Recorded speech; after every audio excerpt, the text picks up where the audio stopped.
ઓ ભાऊ આ તો શું બનાવે છે? પીળું પીળું પૂરી. એટલે આજે બનાવવી પડે, ફરજિયાત હોય? ઉતાસણી છે તો થેપલા તો બનાવવા પડે ને.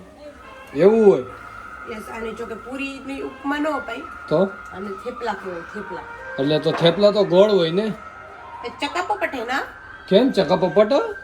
बिकॉज ये जल्दी से झटपट से हो जाता है. એટલે તળવામાં સરળતા પડે એમ? नहीं, તો વણવામાં. વણવામાં સરળતા પડે. ઠેક, હા તમે તમારા હાટું તો બધું કરો એમ ને? વણવામાં સરળતા પડે એટલે ગોળની જગ્યાએ કટક બટક કરી નાખ્યા. જો એમ નહીં, તમને નહીં ભાવે? મને ન ભાવે ભાઈ. કેમ, તમને કેવા ભાવે? મને તો ગોળ એટલે ગોળ જ ભાવે. એટલે લોટ બંધાઈ ગયા કેડે ઈ વસ્તુ બની ગઈ હોય, હા પછી ઈ તમે ગોળ બનાવો હા. કે ચોરસ બનાવો કે લંબગોળ બનાવો કે ભારત પાકિસ્તાન અમદાવાદ મુંબઈ નો નકશો બનાવો, કાંઈ ફેર ન પડે. ખાવાના તો તમારે બટકા કરીને જ છે. ખાવાનું તો તમારે કૂચો કરીને ચાવીને જ બધું અંદર નાખવાનું છે છેલ્લે. હા, અને અંદર તો નકરો ડૂસો જ થવાનો છે. જેમ તારી અંદર નકરો ચરબીનો ડૂસો થયો એમ. હે તારું શું કેવું? ચરબી નથી, આ એમ ઓરિજિનલ ઘી. હવે જાવા દે કાઈ એવું કઈ છે નહીં ને. હવે ખબર કાઈ પડતી નથી ને. તમને જ પડે. હા તો ગોળ કરાય ને તારે. એમ નહીં, ગોળ ન કરાય. હવે શું કામ ન ચોખ્ખું કરાય? હોય ને તો છોકરાઓને ભાવે, કાંઈક નવીન કર્યું. આ છોકરો જો કટક બટક કરવા જો લોટના ચોરસ કરેલા તારા પિંડલા લોંદો કરવા માંડ્યો છે. હા એ નથી કરવાનું તારે. તેને નહીં ગમતી હોય તેને પપ્પા વણી દે. બીજું તે ગોળે કરવાનું. જો મારા હાટું ગોળ કરેલી હતી, ક્યાંય ગઈ ગોળ? આ જો આ મારા માટે સ્પેશિયલ. મારે તો હું 5 પૂરીમાં તો મારું વાટકી જેવડું પેટ ભરાઈ જવાનું જ છે. હા, તારું નહીં ભરાય એટલે તમે તમારી રીતે કરી છે કટક બટક ચોરસ સકલ વિશાલ પારે. વાટકી જેવડું પેટ, વાહ પેટ વાહ. કે લે તારે જોવું હોય તો જોઈ લે. અને વાટકી જેવડું જ પેટ હશે આપણું. એ વાટકીમાં એક આખો ઊભો ખટારો હમાઈ જાય એટલી પૂરી જોઈ છે એનું હું. પણ એવું ન હોય. એમાં આપણે હે ને ટોસ વાળવાની હોય એટલે તને ખબર ન પડે. હા સાચું કહું છું ને દીકુ હું? હે સાચું કહું છું ને? હા જો કઈ ખબર જ નહીં પડતી. તો લે એ ખબર નહોતી પડતી ને એટલે જ આ પાડી. નકર નકર તો હું ન હોય. ક્યાં હું કેતો તો એમ?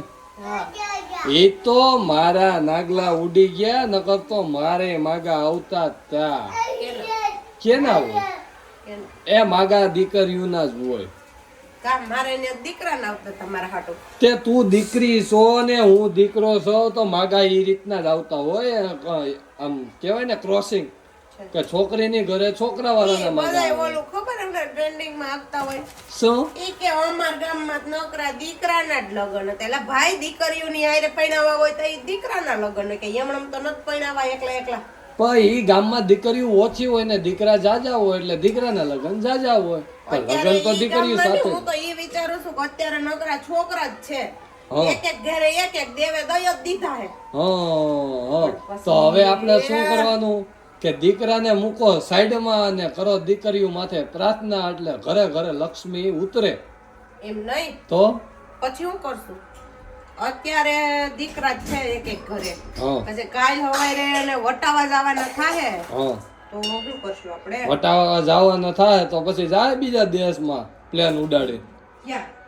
America, London.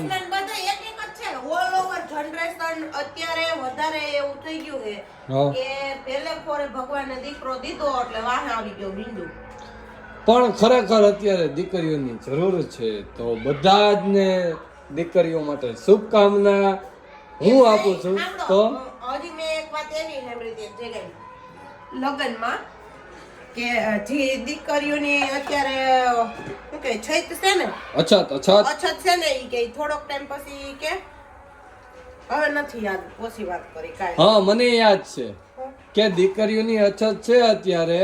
પણ અત્યારે આ વર્ષના વસ્તી વધારાના લેવલ પ્રમાણે જો ગણતરી કરવામાં આવી ને એમાં દીકરીઓ વધારે છે ને દીકરા ઓછા છે. કંઈક 1000 ઉપર દીકરીઓ છે અને 900 ની આસપાસ દીકરાઓ છે.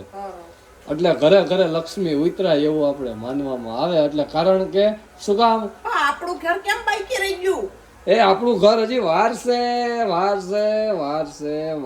લાગશે.